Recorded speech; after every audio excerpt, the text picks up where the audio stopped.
So you got me again at the track today. Unsafe, but I was having trouble with pinging and some turbo lag. But I know I will beat you next time. So Johnny, why do you think you will beat my big bore carbureted Monza next time?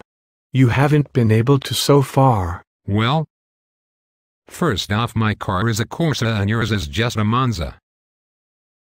Plus I have a turbocharger and fuel injection. You won't stand a chance once I get the fuel injection dialed in and fix the turbo lag. That's pretty funny stuff.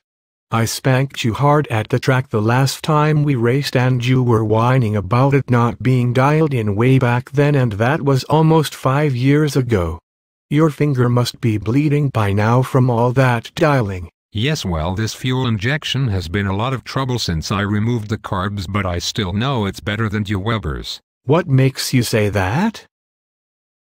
Have you forgotten that I am faster than you and I never have to tinker with my carbs? I dialed them in once and then forgot about them. What do you have to say about that? First off, there is no way that a car with carbs can beat my fuel injection once I get it dialed in. No way. Besides, I have a turbocharger and you don't. There is no way you can beat my turbo. No way, nowhere, no how. Don't you remember the last time?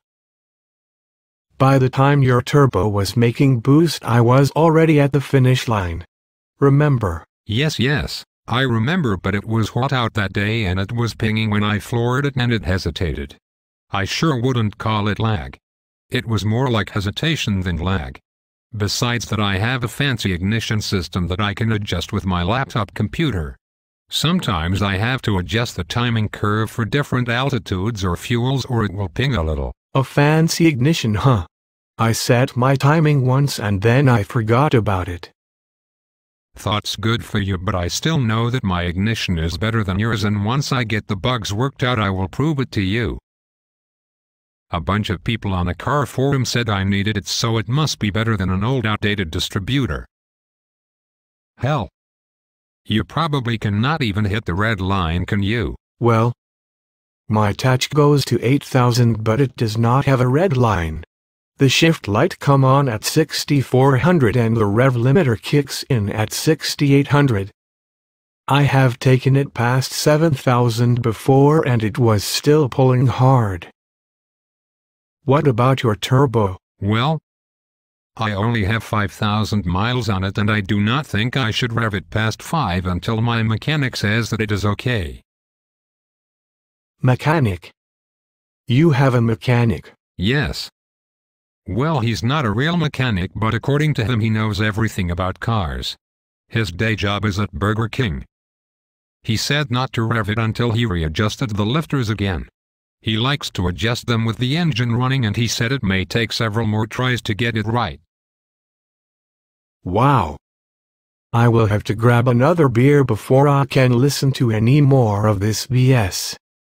Are you ready for one more? Yes.